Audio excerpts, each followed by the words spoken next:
Verse 22. Ye men of Israel. That means he has given them the preamble.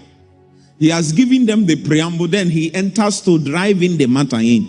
He said, ye men of Israel, hear these words. Jesus of Nazareth, a man approved of God among you by miracles and wonders and signs, which God did by him in the midst of you, as ye yourselves also know. Next verse. Him being delivered by the determinate counsel and foreknowledge of God. That means that the people that were acting doesn't know that there is a predetermined counsel of God that included them to work on the negative side of prophecy. One thing you will know, there is nothing in the context of God's purpose, there is no neutrality. At each point in time, in whichever decision you chose, you are either standing for God at that moment or you are standing against God. There is really nothing like neutral. So what these people didn't know is that at that moment that they were walking in line with prophecy, just that they are on the opposite side of fulfilling the prophecy. Ye have taken and by wicked hands have crucified and slain. Next verse. Whom God hath raised up, having loosed the pains of death. I'm actually coming around here, but I need to just build a basis for the facts that I'm going to show you, because it was not possible. Listen to me, this event is the greatest event of our faith. Anytime I hear or see anything related to resurrection, I am interested, because everything we are saying is weak and vain. In fact, Paul said in the book of 1 Corinthians chapter 15, we have found false witnesses if Christ did not rise from the dead. My brothers, let me tell you something. Everything about our faith is standing on the grounds of resurrection. There is an insight a pastor gave us earlier today when he was exhorting us to give. Let me add one revelation, my own revelation, one to it. The reason why God also accepted Abel's sacrifice is because he saw resurrection. And any man that saw resurrection have seen the day of Christ.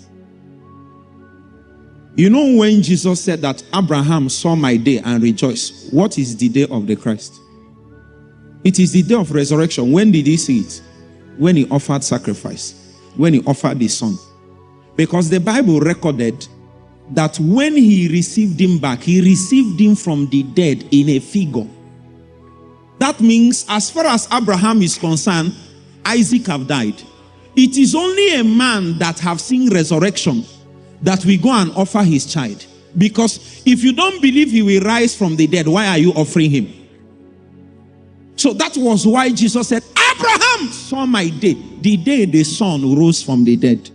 That was why he had the confidence. Because he knew that God is able to bring him back. So when that man offered living animals, if you sacrifice an animal to die, a living thing to die, you believe in resurrection. Because the only way a reward can come from something that has died is if it resurrected in a form. The reason why Jesus is able to stand is not just because of his capacity in priesthood, but because he continued, he ever liveth. Say after me, he ever liveth. He ever liveth. It is the livingness. I don't want to go there. If I go there, that's the area. I love this area so much. Because that's how I judge myself. I judge my worship by resurrection. I judge my prayer by resurrection. I judge my Bible study by resurrection.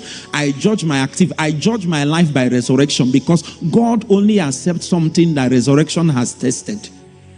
You see, the reason why the ministry of the cross is important is because the cross reduces a matter, anything, to his resurrection ground. I know that we have big men in this congregation. As far as God is concerned, nobody is big. You are as big as the cross has made you. So somebody can be big man and even come to church today with a very big jeep. But before God, you are very, very, very small. Not because every human being is small. Like you are small spiritually. Because when the cross works on the things that are big in your estimation, very little will remain. And the point is this, is either the cross works now or it will work fine in the final estimation of matters. That is actually what happens at the judgment throne of Christ. Judgment seat of Christ. Not the judgment seat of going to hell. The judgment seat of believers. Our works are still tested. The nature of our relationship as believers will be tested. And the things that will remain are the things that are tested on the grounds of resurrection.